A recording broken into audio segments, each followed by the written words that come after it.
So, on the bonus show today, we are going to talk about Steve Bannon's conviction on 2 counts of contempt of Congress. But what I want to talk about here is that even after this conviction, and you got to say, he is certainly acting with conviction, he went back on his program and started talking about shock troops deconstructing the government brick by brick. More coded language that sounds very much like an insurrectionist coup. Steve Bannon calls on 4,000 shock troops to deconstruct the government brick by brick. He's back with more incendiary rhetoric against the nation days after his contempt of Congress conviction. Check out this clip and understand that he's calling for treason again. And there are people who listen to this guy and who act based on what he says. And these are not accidental phrases that he's using. This is all very specifically targeted to have a particular impact on the people that hear it. Take a listen to this.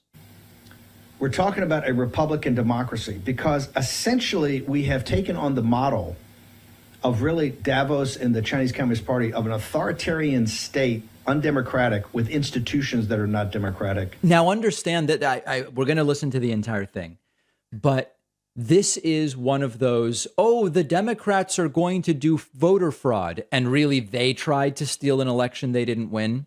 One of the principles of traditional conservatism is small government. Now, we know that in many ways they never really adhered to it. They're like small government, but let's decide who can get married. Small government, but let's decide what medical procedures women can have. Okay, we know that it was BS all along.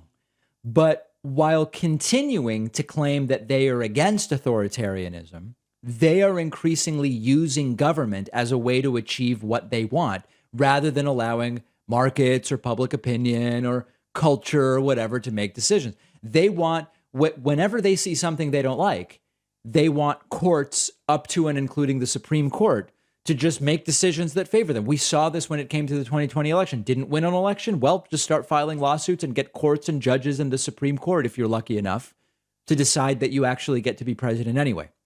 When it comes to abortion, ban, pass a ban, get the Supreme Court to overturn, ban it at the state level, ban it at the federal level, ban contraception or access to it or standard access to it without a copay as part of health insurance. They increasingly are the ones trying to use state power to achieve their goals.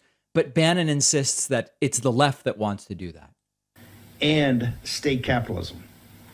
Now, how do you combat that? You combat that by deconstructing. You have to take it apart, brick by brick. You know, Steve, it gets my deplorable blood going on a Monday morning to hear Jonathan Swan talk about a purge of the administrative state. Now, of course, he means that to be an expose and to be a hit on our movement. We take it exactly the opposite and wear it as a badge of honor.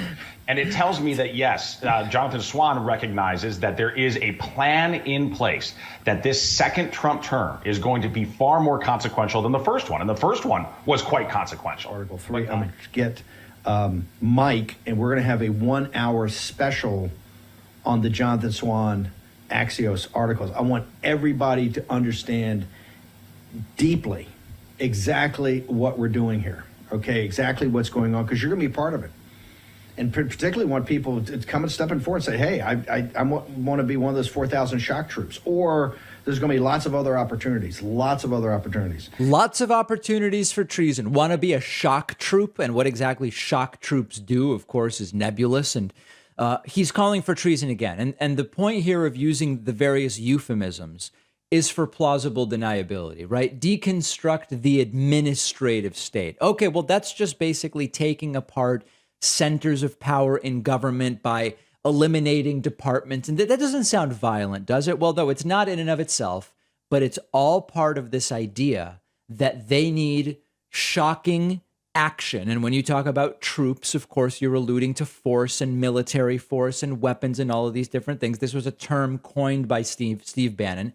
This is all meant to keep them all ginned up and at the ready to do whatever it is that you need them to do. And by them, I'm talking, of course, about the supporters, the patsies who end up prosecuted, right? Who end up prosecuted after the January 6 riots while Donald Trump flies around giving speeches. So one other clip that I want to look at here, and he's using, we're going to kill the administration in the crib. That's another phrase that Bannon loves to use. We said we killed this in the crib. Now, we were just a small part of it. But remember, we've been maniacally focused since we talked about we're going to kill this administration in the crib. I don't care if Benny Thompson doesn't like that or Nancy Pelosi doesn't like it or who doesn't like it. Justice Department, I don't care if you don't like it. Suck on it. We're destroying this illegitimate regime. Yeah. Sort of weird, by the way, that people who claim to be pro-life, you talk about killing things in the crib as if that's a good thing to do. But let's put that aside for a moment. These are extraordinarily dangerous and violent ideas. That's one side to this. But I also don't want to ignore the likely cynical reality that there's a fundraising aspect to this thing somewhere. There is almost certainly some motivation in this new plan that Bannon starts to talk about now, which seems to be wrapped up with what many are writing as an imminent announcement of a 2024 candidacy by Donald Trump. There's probably some fundraising element to it as well. Notice also that at one previous point in time, Steve Bannon promised 20,000 shock troops. Now he's down to 4,000. Maybe recruiting isn't going particularly well. But this is what happens when you don't properly punish a coup attempt and make sure that everybody knows that even at the top level, there's going to be consequences. Yes, the patsies in the Capitol, they got arrested. They're getting charged. Some of them are going to prison. But if you don't punish the people at the top level, it's going to continue. And you will see it stop when either the leaders are properly punished or the coup succeeds. And that latter option would be very, very bad. And of course, the fear is with a 6-3 Supreme Court in your favor, that the success of the coup will take place in 2024 going into 2025. Bannon's dangerous. Bannon should be in prison. But even being in prison, where he will likely spend some time, or jail, we'll find out about that. His sentencing is in October.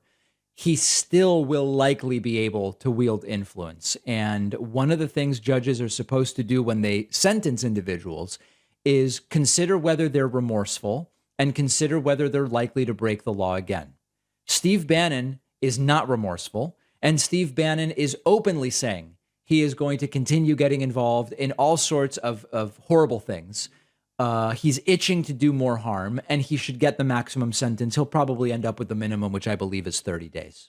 As many of you know, I'm a busy person. I don't always have the exact correct nutritional plan for my meals every single day.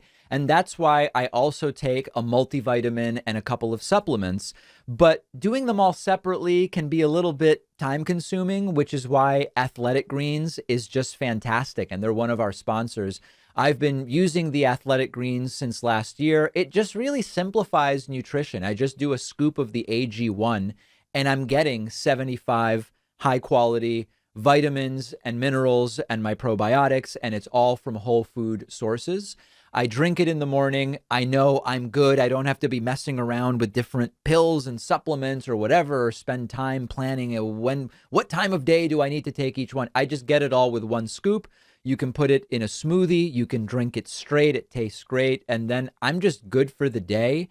It supports gut health, and I'm getting everything that I need and I'm looking for. Athletic Greens is giving my audience a free 1-year supply of vitamin D plus 5 free travel packs when you go to athleticgreens.com/Pacman, and the link is down below.